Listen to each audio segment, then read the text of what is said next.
عسلامة عسلامة، ان شاء الله يا رب تكونوا بألف خير. بعد التهشهيشة والتقرميشة هذية لازم تقعدوا معايا لاخر الفيديو باش نعلمكم اليوم كيفاش تعملوا ما شاء الله زوز طبقات بقلاوة تركية بالبفريوة. هذه تنجموا تعوضوا البفريوة بالبيستاش، وهذه باش نعملوها بفريوة او بيستاش ب 250 جرام بفريوة و 100 جرام بيستاش. بسم الله ما شاء الله، طيحنا الخير والبركة من البقلاوة اللي تنجموا تعديوا بها السهرة الرمضانية والا تعملوها في المناسبات والافراح. الكميه هذه اللي سميتها لكم بالضبط طيحت لي 44 كعبه متاع حلو بين البقلاوه هذه المبرومه وبين البقلاوه التركيه السامبل اللي عملتها بالبفريوه بما تبقى من البفريوه بعد ما عملت البقلاوه المبرومه. كيف ما قلت لكم راهو فما برشا اسرار لنجاح هذه الوصفه باش تقعد محافظه على القرميشه متاعها. نزيدكم زاده سرك اللون الاخضر الناتوريل اللي يبدا في البقلاوه المبرومه. لازمكم تفرجوا معايا نهايه الفيديو باش تكتشفوا كل التفاصيل وباذن الله تنجحوا فيها من اول تجربه. اول حاجه لهنا من اهم قواعد بنة البقلاوة المبرومة ولا البقلاوة اون جينيرال هو الزبدة اللي تكون من مصدر حيواني وتكون مغلية. اذا كان مقطوعه وما لقيتوهاش نجموا تستعملوا بالمارغرين. لهنا الكميه الكل في الكل استعملت 200 جرام زبده من مصدر حيواني غليتها لين ولات بيرنوازيت كيف هكاكا وباش نبدا نخدم بها. خذيت الطبق نتاعي المقاس نتاعو 22 تقريبا ولا 21 على 21 مربع، وخذيت لهنا 250 جرام بفريوه هروشتها بالشكل هذاك، وخذيت بفريوه كهوة عرجتها وبعتلي هروشتها هكاكا، و100 جرام بيستاش ريحتهم رطبين كيف هكاكا. وخذيت هنا باكو متاع ورق متاع البقلاوه باكو فيلو بات فيلو موجوده تلقاوها في كل المغازات، يعني مش موجوده حاولوا تثبتوا انه تاريخ الصنع متاعها قريب باش تبداو الورقات متاعكم كيف ما عندي معناها هكا ماهمش مقطعين، يبداو شادين رواحهم وورقات كاملين ومش تفاتف معناها. ناخذوا توا بالورقة باش نعطيكم أهم نصيحة وأهم أستوس. إنكم كي تاخذوا ورقات الفيلو متاعكم خذوا اللي حاشتكم، مثلا حاشتك بالورقة ولف الباقي وانتي ماشية كيكة وراني نخدم فيها في الكوجينة وباب شباك الكوجينة مسكر وباب الكوجينة مسكر. علاش؟ خاطر ورقة الفيلو هذه راهي سونسيبل على الآخر، أقل هواء أقل ريحة أقل نسمة راهي تشيح في ساعة تشيح، وكان شاحت راهي تتكسر وتولي تنجموا تعملوا بها حاجات أخرين وهي مكسرة وما تخدموش بها البقلاوة المبرومة. مهم جدا جدا جدا النصيحة هذه باش تحافظوا على وريقاتكم حتى لين تكملوا الطبيق متاعكم. ندهنوا بالطبيعة بالزبدة، مش لازم ندهنوا بالقفاء وبالوجه، ندهنوا شيرة بركة. وكان تلاحظوا نحطوا في البيستاش جوست في الطرف متاع الورقة، واللي القدام نحط فيه في البفريوة المهروشة. علاش؟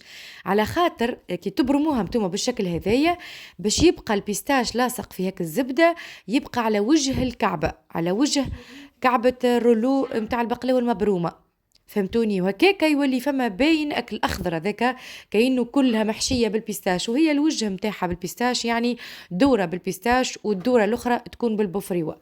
شفتوا كيفاش سهله على الاخر. ثاني اهم نصيحه لاني ما عملتش بها على خاطر ما عنديش، اللي هي يكون عندكم قطعه خشبيه رقيقه طويله معناها، ولا هيك عصا حديد صغيره، ولا عصا خشبيه من حاجه صغيره رقيقه ما تكونش غليظه كيما العصا اللي عندي هنا. عندي كل عصا هذيك علاش استعملتها، هي غلفتها بالبابي فيلم ولا الفيلم اليمونتير وخدمت بها وراي خدمت لي الخدمه بالكدا. تشبه للخشن نتاعها لك اللي يبيعوا فيها الكوتن كاندي هذيك لحيه جدي يقولوا لها الصغار. نفس العصا هذيك ما ماهيش نفس مش العصا هذيك ما نفس الحجم نتاع العصا هذيك. جويده صحيت يا ناس.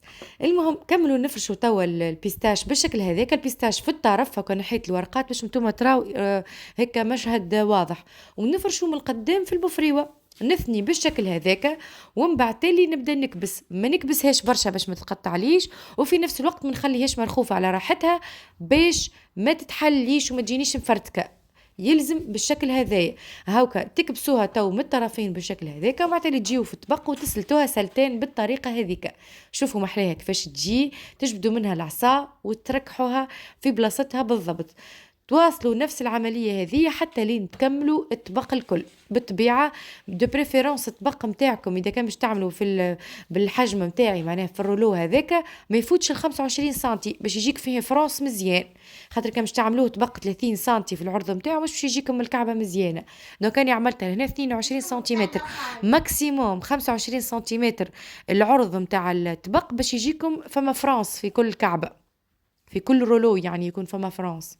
نزيدكم ملاحظة أخرى مهمة برشا برشا برشا، لازم تكون الزبدة سخونة، ما تكونش الزبدة باردة، خاطر حرارة الزبدة مع كي تدهنوا بها مع انتوما ما بديتوا ما كملتوا باش الورقة ديما تبقى عطيتكم الطوع وتعطيكم في كل فرنسا هذاك يبدا مزيان، ولكن لي بلي هذوك ما يبداو مزيانين، دونك التكميشات هذوك ما يبداو مزيانين. ندهنوا كالعادة الورقة واحدة ونرشوا البيستاش بالشكل هذاك، وبعد تالي نرشوا القدام في النصف الآخر البوفريوة، راهو 250 جرام بفريوة و100 جرام بيستاش، عملت 44 كعبة حلو اللهم بارك. بطبيعة ما حسبتش الديشي ديجا واحدة كنت نجموا طلعوا بزيت كعبة ما طلعوش ديشي، طلعوا حتى 45 كعبة 46 كعبة ما طلعوش ديشي، اما اني نحبهم الحرافة ذاك علاش خليتهم. باهي نمشي معاكم اما ابعد. فرضا نتوما خدمتوا بشتر كمية البات فيلو البقلاوة المبرومة والبقية تحبوا تخبيوها، يلزمكم تحطوها في علبة محكمة الغلق وتزيدوا تلفوها بالبابي فيلم وتحطوها في الثلاجة، وراهي ما تصبرش برشا، خاطر في ساعة راكم كان باش تخليوها مدة طويلة راهي الورقة تشيح وتولي تتقطع في ساعة. تو بعد ما كملت الطبيق متاعي هذاك متاع البقلاوة المبرومة بقاولي الوريقات هذوما اللي هما 8 ورقات بقاولي. شو عملت؟ خذيت 4 ورقات باش نعملهم من اللوطة و4 ورقات من الفوق. هذه البقلاوة المبرومة متاعي باش ندهنها بالزبدة باش ما تشيحش من الوجه، باش ندهنها بالكدا بالكدا مليح بالزبدة، ومن بعد نحطها على جنب. وباش ناخذ بالورقتين كل ورقة باش نطبقها على 2، وبعد تالي ورقة أخرى نطبقها على 2 على 4 مش على 2، ونفرشها فك الطبيق اللي هو المقاس متاعه 20 سنتيمتر على 20 سنتيمتر. هاكم تشوفوا فيه كيف نوع الطبيق، ندهنوه بالطبيعة بالزبدة قبل، ومن بعد تالي نفرشوا الوريقات متاعنا على الطبق. ومش لازم تقعدوا كل ورقة تدهنوا فيها وحدها، على خاطر من بعد باش تصبوا عليها الزبدة وباش تدهنوا من بعد بين الثانية والثانية باش تدهنوا من بعد. ملاحظة أخرى، وحاولوا ديما تستويوا، وكل ما تحطوا ورقة الطرف اللي تحسوه كان ناقص يعني الورقة كانت ناقصة فيه تولي تقلبوا بالشيرة الأخرى باش يصير فما تناغم وتوازي في الحطة متاع الورقات.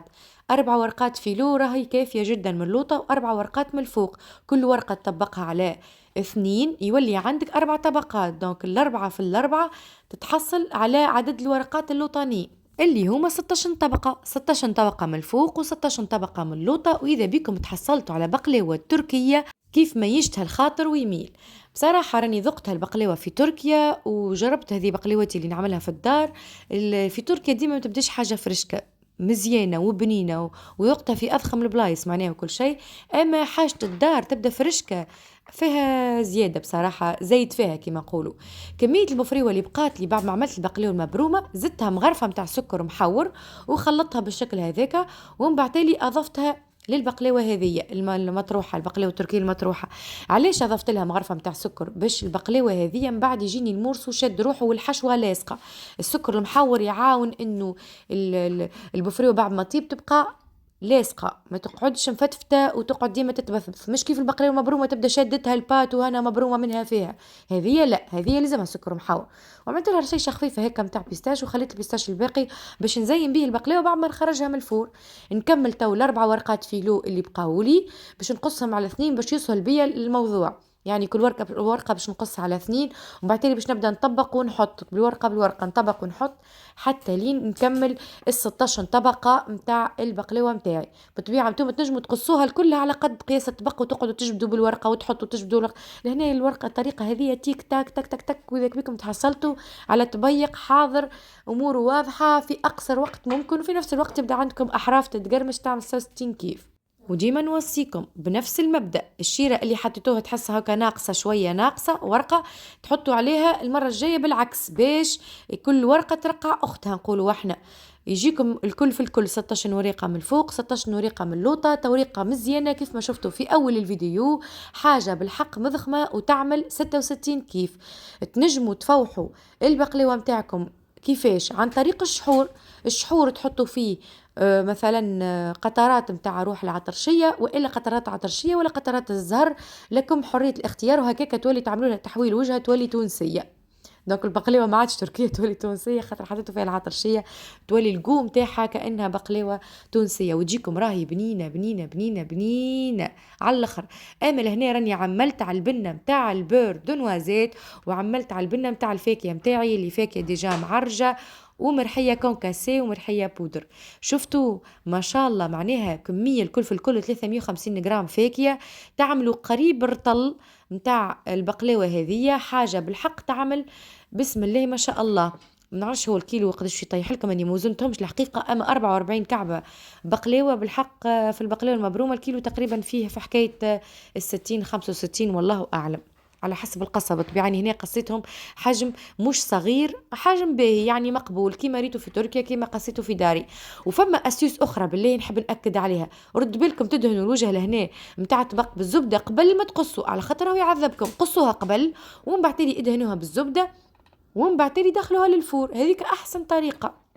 وتوا بعد ما كملنا الطبيق الاول والطبيق الثاني، وان شاء الله يا ربي تكونوا سمعتوا النصايح الكل وما زبيتوا حتى نصيحه، باش ناخذوا نقصوا البقلاوه المبرومه متاعنا بعد ما دهناها بالزبده وكملنا ديجا البقلاوه الاولى، وندخلوها للفرن بالطبيعه باش تطيب. ننتقلوا بكم توا للشحور وتنرجع لكم لحكايه الفور كيفاش. الشحور لهنا حطينا زوز كيسان، الكاس هنا 250 مليلتر، زوز كيسان سكر، عليهم كاس واحد ماء، وعليهم عصير متاع نص ليمونة، تقريبا ملعقة أكل متاع عصير ليمون، ونحطوهم على النار يغليوا. وتنقلكم على قداش من درجة نوصلوا. دخلنا لهنا البقلاوة للفور متاعنا تطيب على درجة حرارة 175 ل 180 درجة، تطيب فور فونتيلي من تحت فقط، خاطر الحرارة متاع الفور مع انها بالفونتيلاتور باش طيبها لكم الفوق وتخرجها لكم بالشكل هذاك. اذا كان ما عندكمش فونتيلاتور طيبوها من فوق واللوطة على درجة حرارة 175 درجة حتى لين البقلاوة متاعكم تطيب وتولي لكم ذهبية. في نفس الأثناء لهنا بعد ما خرجت البقلاوة متاعي، الشحور متاعي وصلته لدرجة حرارة 115 درجة كيف ما تشوفوا، وديريكت طفيت الغاز وهو ديريكت نقز ل 116 درجة. نطفي الغاز لهنا وباش نصب ديريكت الشحور متاعي على البقلاوة. بالطبيعة لهنا قبل ما تضيفوا شحور تنجموا تضيفوا فيها قطرات من روح العطرشية أو روح الزهر، أو ماذا بكم ما تحطوش ماء طبيعي باش ما يجري لكمش الشحور. هنا الشحور يلزم يكون شحور ثقيل وفي نفس الوقت ماهوش عاقد برشا، اخف شويه من قوام العسل كيف يبرد. هذه كانت البقلاوه متاعي، باش نخليها توا حتى لين تبرد كومبليتمون وباش نغطيها ويا نحيي الغدوه، خاطر هنا نصور فيها مع اذان المغرب بالضبط.